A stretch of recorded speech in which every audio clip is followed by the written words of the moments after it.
Hello friends, আজকে আমি বানাবো শিম পাতুরি। শিম পাতুরি বানানোর জন্য এখানে কিছুটা পরিমাণ শিম নিয়েছি। শিমগুলো ধুয়ে খুব ভালোভাবে পরিষ্কার করে নিয়েছি।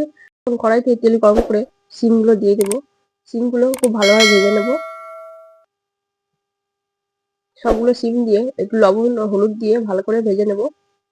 উল্টে পাল্টে এভাবে নেড়ে চেড়ে ভালো করে ভেজে নেব। শিমগুলো ভাজা হয়ে গেছে, আর এখন আমি তুলে নিচ্ছি। এখন এখানে একটা বাটিতে নিয়ে দেবো সব হলুদ সর্ষে, কিছুটা পরিমাণ তিল, আর নিয়ে নেবো পোস্ত। সবগুলো মিক্সিতে পেস্ট করে এখন আমি দিয়ে দেবো কড়াইতে কালো জিরে, পেঁয়াজটা দিয়ে খুব ভালো করে ভেজে নিয়ে কড়াইতে সর্ষে পোস্ত পেস্টটা দিয়ে খুব ভালোভাবে মশলাটা কষিয়ে নিয়ে কিছুক্ষণ নেড়ে চেড়ে ভালো করে কষিয়ে নিয়েছি। এখন দিয়ে দেবো লবণ, দিয়ে দেবো হলুদের গুঁড়ো, দিয়ে দেবো লঙ্কা গুঁড়ো 1 চামচ, দিয়ে খুব ভালোভাবে মিশিয়ে নিয়ে একটু জল দিয়ে ভালো করে মশলাটা কষিয়ে নেবো। এবার নেড়ে চেড়ে মশলাটা খুব ভালোভাবে কষিয়ে নেবো। দেখুন মশলা থেকে তেল ছেড়ে দিয়েছে। এখন আমি দিয়ে দেবো 1 চামচ চিনি, দিয়ে দেবো ভেজে রাখা শিম। ভেজে রাখা শিমগুলো দিয়ে খুব ভালোভাবে নেড়ে চেড়ে সামান্য একটু জল দিয়ে দেবো। জল দিয়ে কিছুক্ষণ ঢেকে রান্না করে নেব। ওপর থেকে একটু কাঁচা সরষের তেল দিলেই তৈরি হয়ে গেল শিম পাতুরি।